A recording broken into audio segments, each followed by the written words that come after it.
Hello, जय हिंद and a very warm welcome to all of you. तो आइए आज शुरू करते हैं पेयर ऑफ लीनियर इक्वेशंस के कंसेप्ट और क्वेश्चंस को, जो कि एसएससी, सीजीएल, सीएचएसएल, सीडीएस और डीट्रिपल एग्जाम के लिए बहुत इंपॉर्टेंट रहने वाला है। तो सबसे पहले हम शुरू करेंगे इसके कंसेप्ट को। तो यहाँ पर हमारे पास दो इक्वेशंस लिखी हुई है, आप देख सकते हैं। लेकिन इससे पहले आपको ये जानना जरूरी है कि लीनियर इक्वेशन हम किसको कहते हैं। ठीक है, अगर आप देखते हैं लीनियर इक्वेशन ए एक्स प्लस में बी वाई प्लस में सी, तो आप कह सकते हैं कि ये एक लीनियर इक्वेशन है, क्योंकि इसके वेरिएबल की पावर 1 है। आपके पास वेरिएबल जो है हमारे पास इसमें, उसकी पावर हमेशा 1 रहेगी। अब आपके पास यहाँ पर x है और ये y है, ये वेरिएबल है। एक एग्जांपल के तौर पे हम एक इक्वेशन लिखते हैं यहाँ पर। जैसे हमने यहाँ पर लिखा 4x plus Y Y plus में 8 इक्वल टू 0। अब इस इक्वेशन में आप देख सकते हैं x और y हमारे पास वेरिएबल है। वेरिएबल का मतलब ये होता है कि जिसकी वैल्यू वेरी कर सके, यानी कि जिसकी वैल्यू बार बार चेंज हो सके।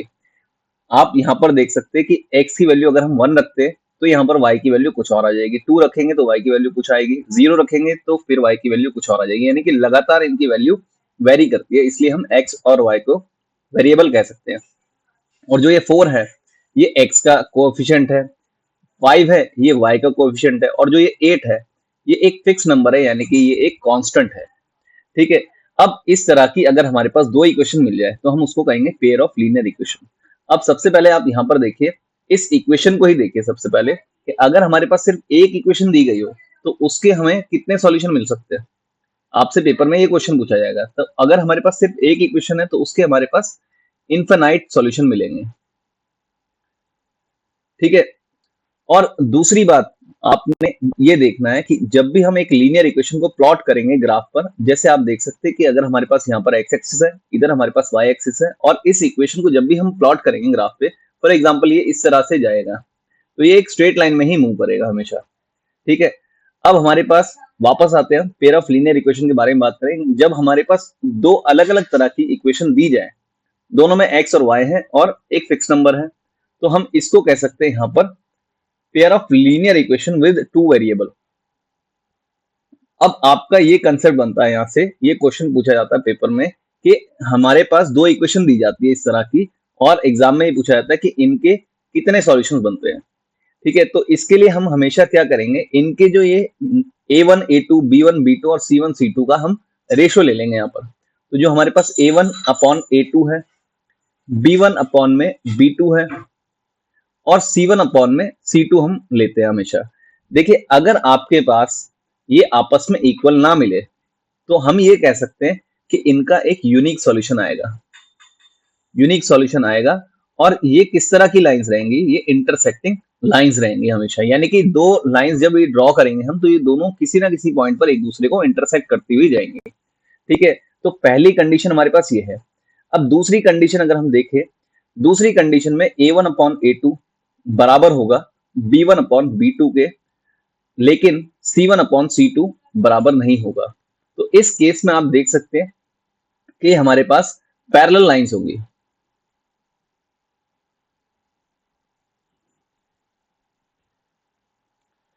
और इनका कोई भी सॉल्यूशन नहीं आएगा, नो सॉल्यूशन।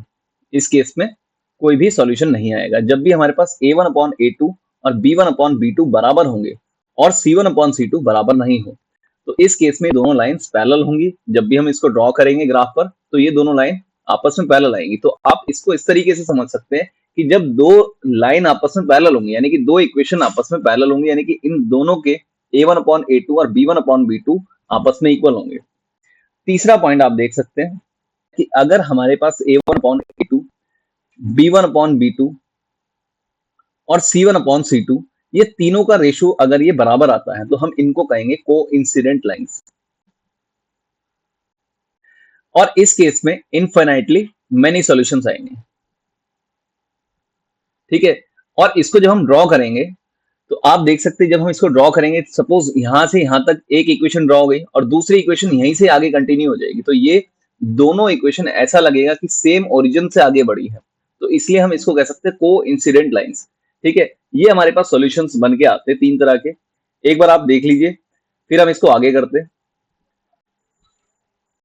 अब देखते हैं हम कुछ इन सॉल्यूशन से रिलेटेड क्वेश्चंस को।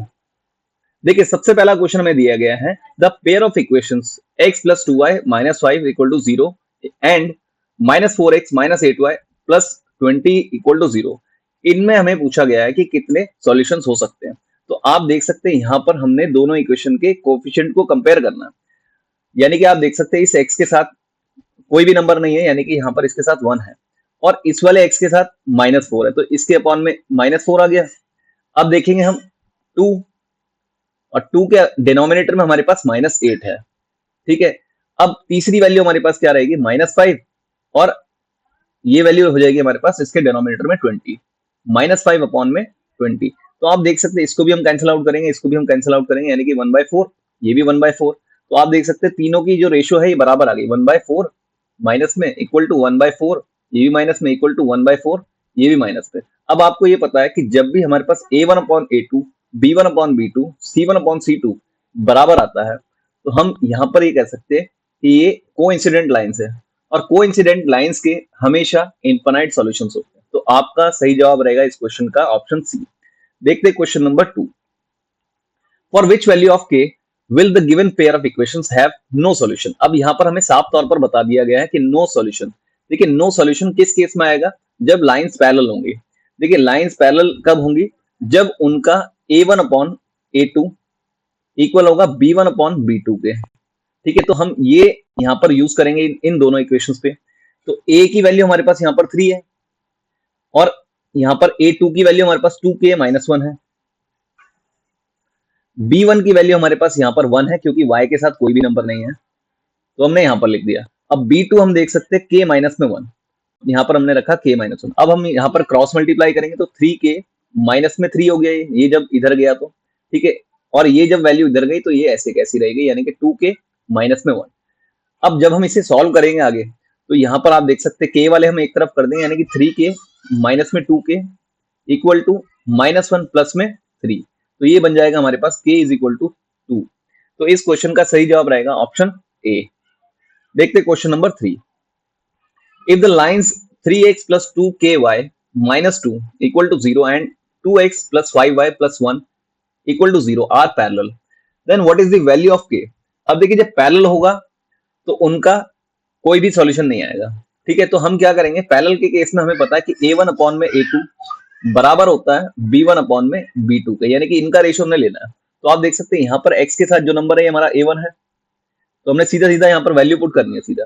ठीक है, यहाँ पर a2 हम देखेंगे, a2 रहेगा दूसरी इक्वेशन का 2, ये 3/2 किसके बराबर होना चाहिए, 2k अपॉन में 5k। ठीक है, अब इसे क्रॉस मल्टीप्लाई कर देंगे हम, तो यहाँ पर हमारे पास वैल्यू आ जाएगी, जब हम इसे क्रॉस मल्टीप्लाई करेंगे यहाँ पर वैल्यू आएगी 15 अपॉन में ये 4 बन जाएगा, यानी कि k की वैल्यू आ जाएगी हमारे पास 15 अपॉन 4। तो इस तरीके के क्वेश्चन आपके एग्जाम में पूछे जाते हैं और बहुत आसान क्वेश्चन रहेंगे ये। अब देखते हैं क्वेश्चन नंबर 4। यहाँ पर हमें दिया गया है if am is equal to bl find which type of solution the given pair of the equation has।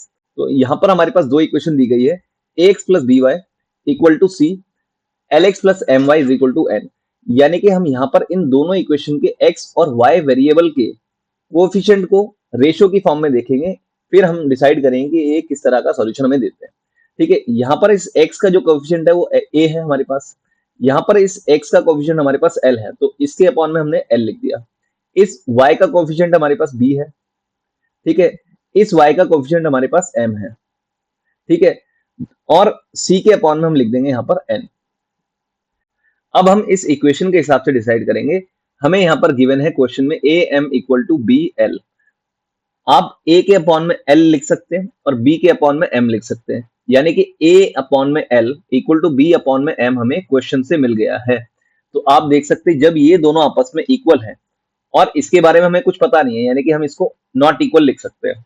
जब a1 upon a2 b1 upon b2 के बराबर होता है, तो आपको पता है कि दोनों लाइनें किस तरह की होती है, पैरेलल लाइंस होती है। ठीक है, और जब भी आपके पास पैरेलल लाइंस होंगी तो आपके पास किसी भी तरीके का सॉल्यूशन नहीं आएगा। तो इस क्वेश्चन का सही जवाब रहेगा ऑप्शन सी। आई होप आपको ये वीडियो बहुत अच्छे से समझ आ गया होगा।